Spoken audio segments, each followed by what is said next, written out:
Thank you for clicking on the video. And here today at Nerd we are going to do an overview of a classic D&D module. This is Expedition to the Bear Peaks. It was designated S3, S standing for special, and it was authored by the grandfather D&D himself, Gygax. When he first came out with this module, it was first ran as a campaign for a tournament for Origins 2 back in 1976. And this here edition is the deluxe edition, which came out 4 years later.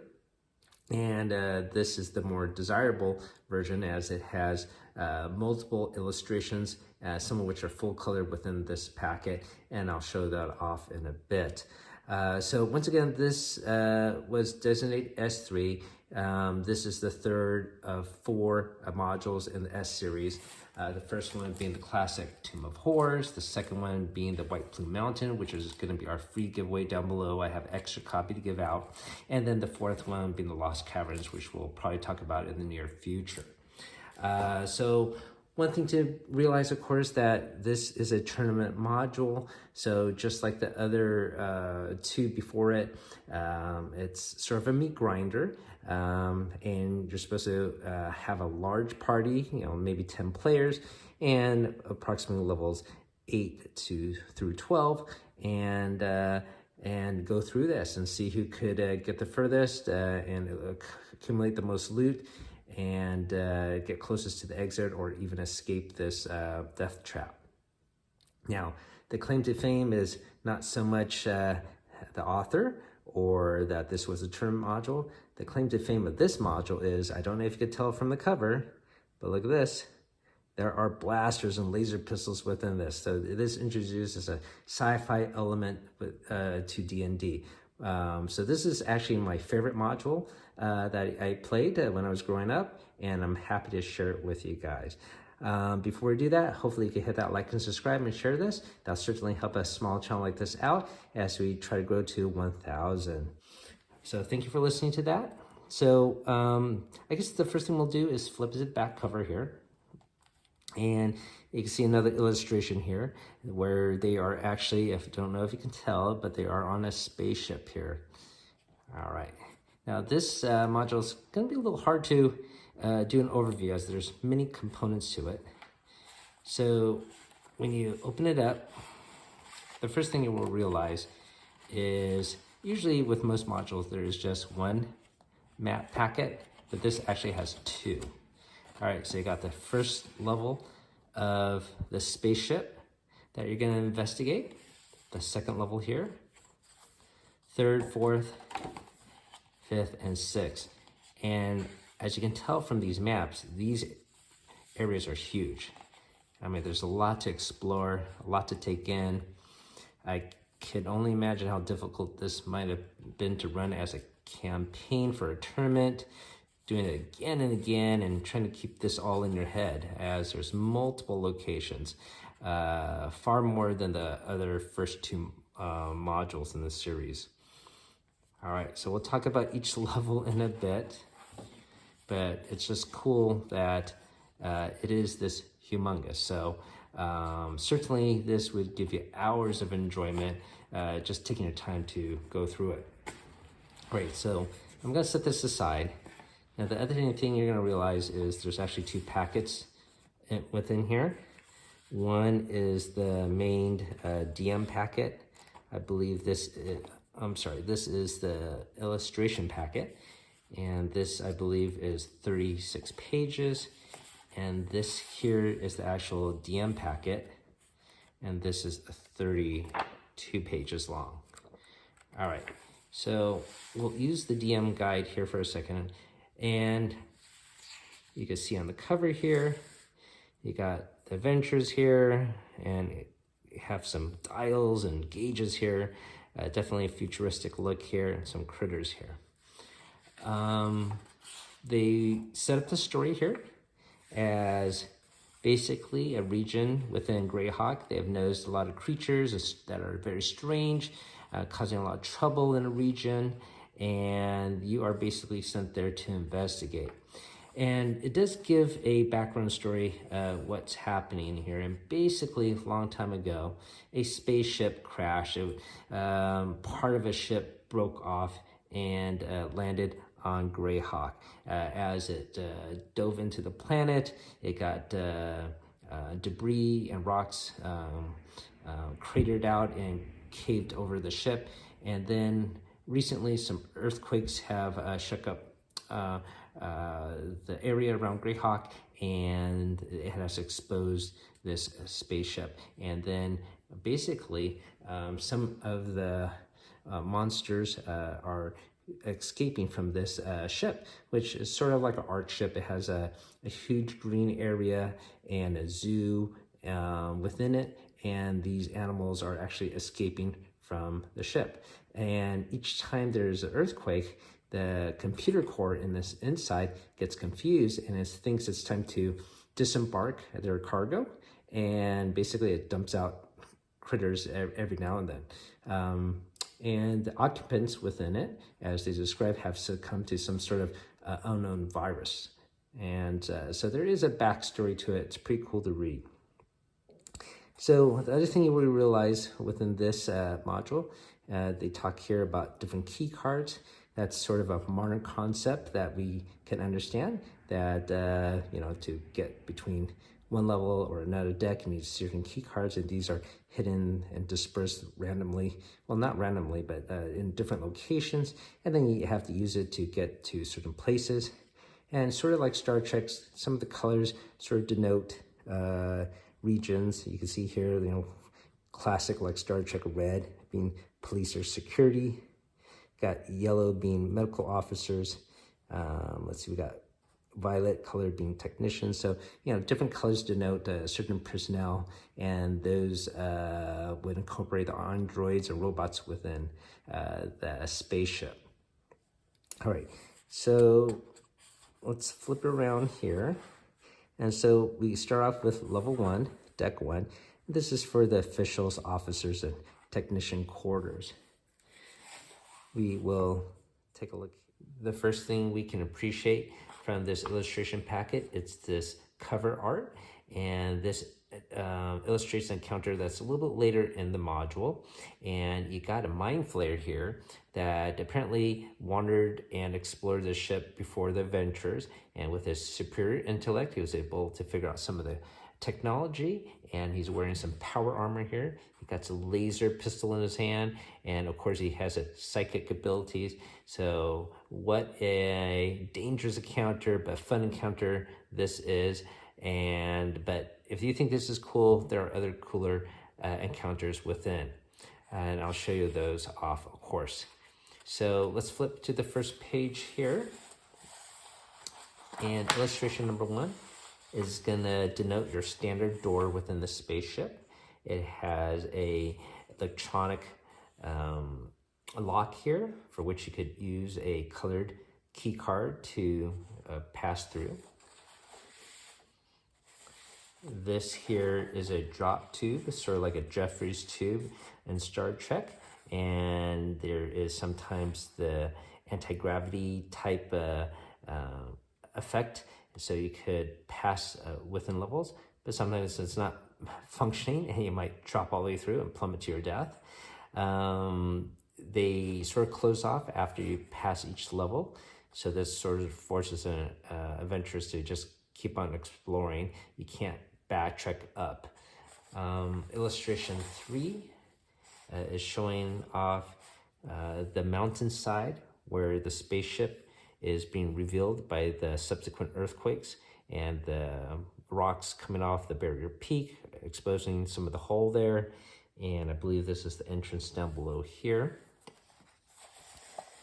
Illustration number 4 here is showing off some of the native inhabitants of the spaceship. They once again sort of got killed off by this virus, and the people that survived, they apparently mutated into this, is my understanding. And there are these veggie pygmies, and they sort of become more rudimentary and tribe-like. And so this ship has been apparently underneath the ground for years. Illustration 5 here and 6 is showing off some of the robots within the ship. They have, your typical basic functions of cleaning and maintenance. However, of course, some of them are not functioning correctly, and they will try to kill you. Also on the first deck is a medical bay here. And number 8 is showing off a female android, and she will actually be helpful and heal you. The other page here, in the next room, there's a door in the medical bay as well. But this male nurse robot, he is malfunctioning. So the first adventure that he sees, he will actually try to rustle him and get him on top of the table, believing he is sick, and sort of dissect him and actually kill him in 2 turns. So once again, this is sort of a death trap, and it's sort of cool. These traps are not your typical traps, right? It's not your floor chopping away. It's not your spiked walls. It is encounters like this, though. It makes it really cool and unpredictable. All right. I guess I should also note that here, you can see some of the items that you may think are, look like a control work desk or TV screen. But there's a lot of technology here that they play with your assumptions, and they are deadly to you too. Let me show you off what I mean by that. Let's flip to the back here. So here is some of the weaponry that you can find on board on the ship. For example, here, this looks like a gun, right? But how would you hold it? Which way would you point it? So just like in the Tomb of Horrors, where there's a staff and then you don't know which way to hold it, and you might actually damage yourself. Same thing here. So in the DM guide here, let's skip ahead here to some of the weaponry. Here we go. So you are supposed to hold this paralysis pistol this way. So this is actually where you want to shoot at, and this is not the end, because most people would assume, especially with the long barrel, that you actually point this way. So you could actually shoot yourself, paralyze yourself, or kill yourself. Another example of this fun play of technology would be this here, this odd looking thing. Well, this is a blaster pistol. Let me show you that here. It's a blaster pistol. And if you saw this, you would probably think this is the barrel, right? You probably hold it and have this pointed here, and this maybe you use it as a sight line, but that's not true. The blast actually comes from the screen here. So you're supposed to hold it like this and have the screen face forward. Now, if you rotated this around, well, you could probably actually shoot and kill your fellow party member right next to you, which makes for good times, right? And the other thing you can notice about this is we go back to the front cover here. You can see the Mind Flayer is actually holding the weapon the right way. He already figured it out. So that's pretty cool. So there's here's another example. This is a blaster rifle, so it's more powerful than the pistol. You can see how the screen is supposed to be facing frontwards here, and not off to the side. So you could also see this other weapon here off the side. That's probably a little bit more logical. You can see how it's pointing to the front there. I think most people will get that correctly, this weapon over here. All right, so let's go back to deck 1. And towards the end of deck 1, there is a intellect devourer right here, and he's actually stuck between decks. And from the assumption of the text, this intellect devourer, he's actually been on the ship for some time, and he's an alien, and so I would assume that this critter didn't evolve on Greyhawk, but actually from space. So there's other creatures that we had assumed, or I had assumed, were native to, say, the D&D, Greyhawk, or Forgotten Realms type environment, but actually here they're saying their origins actually from space. So that's a sort of cool background here. So level 2 is called the service deck.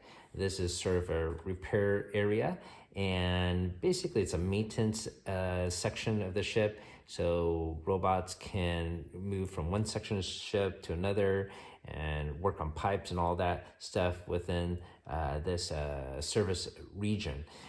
It is denoted by illustration 17 here.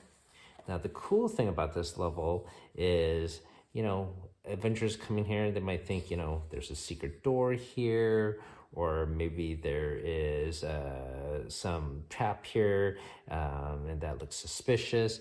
And so they might use their 10-foot pole, or they might use, thieves skills to check out walls carefully. But every time they do that, there's actually a 10% chance they might electrocute themselves and kill themselves. So that is a fun little wrench to throw into the party. And I think that's just cool how Gary Gygax devised this and made it, I think, innovative for his time. Now that I told you that, you probably won't do that, but sorry for that spoiler there. So a lot of these unique creatures from these alien worlds are illustrated here, along with plants that are quite deadly.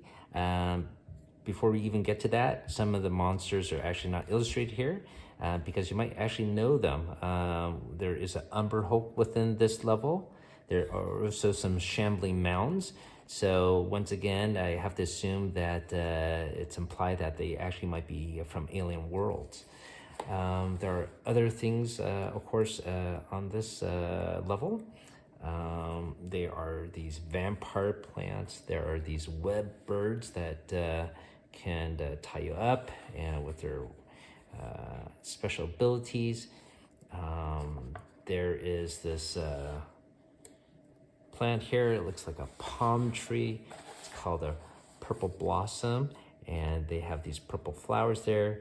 If you walk underneath these innocent looking trees, there's a 25% chance that a sticky sap or nectar will drip from this blossom here and touch you and instantly kill you. So once again, this is a tournament module meant to eliminate players, and well, that's one way you could get eliminated by this plant. There are these saw plants. It looks innocent enough, but if you get close to it, it will actually grab you and shred you with its rough saw-like thorns and cut you up and eat you. So it's also carnivorous, and basically everything on this level is trying to kill you.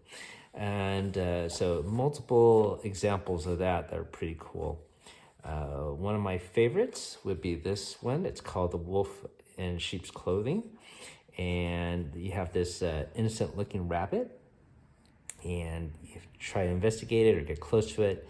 Guess what? It's not really a rabbit. It's a evolution of this alien to have a rabbit-like bait on top because he lives on a planetoid with a lot of rabbits. It explains that in the module.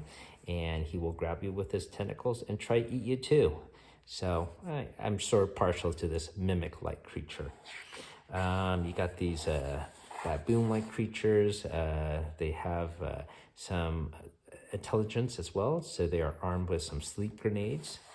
Let's see what else we've got here. We got these gas bats. There are actually 100 of them, and they get close to you, they will explode. So that is also a fun encounter as well. So anyways, this module, once again, a great deal of fun. I died somewhere, I don't remember where, but anyways, I had a blast playing this one.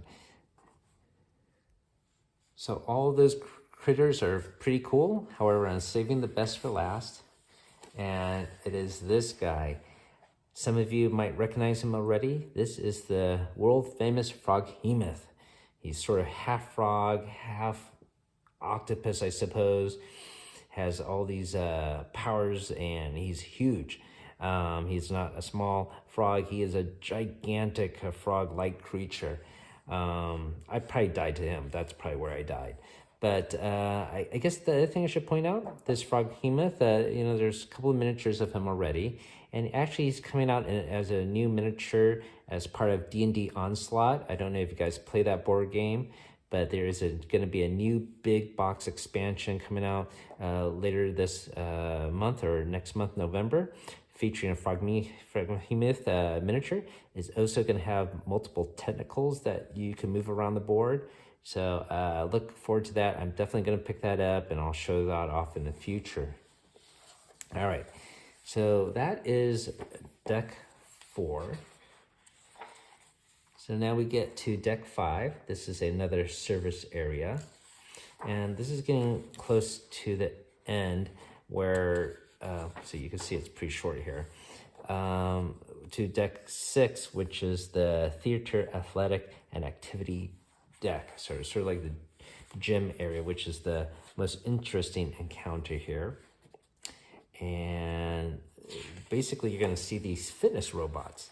You got one here that likes to weight lift, and he wants you to get fit, and he wants to help you out, and he will chuck all these weights at you, and he will kill you. Actually, these weights are heavy, and they are made for deadly projectiles. You got also this fencing robot, and especially if you have a character with a sword, he will try to fence you, and he will kill you too. Another thing is this martial arts robot. And his companion here is a boxing robot, and they will beat you up or chop you up as well. But the interesting thing about this encounter is they both say they are the best, and he says he is the best. And you can actually trick these two robots if you say, for example, to the boxing robot, no, you're not the best. The karate robot is the best. Where vice versa, you can actually get him to attack the other robot, and they will just fight them on themselves and eliminate each other. So that's a pretty cool encounter, I think. I never got that far, but reading about it, I think that's fantastic. So kudos for Gygax for coming with that idea. And when you get to the end here, you encounter the cargo area. And I believe there's another earthquake that happens.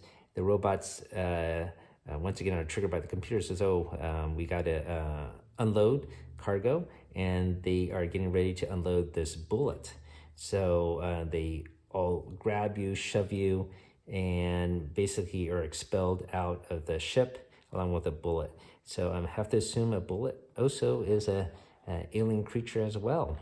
And basically, that is how the module ends. So a really, really fun trip through memory lane for me. I didn't go over every single encounter, but this is, once again, a huge module. I'm not sure how much of it was in the actual campaign for a tournament, because, once again, it seems quite lengthy to me. It would seem like it would take several days to run it. But once again, they didn't give second chances, and I'm assuming a lot of players died quite fast, and it was more of an idea of how far they could progress, I suppose. So that is Expedition to Barrier Peaks. Thank you for watching. Everyone out there, have a great night, and keep on adventuring out there.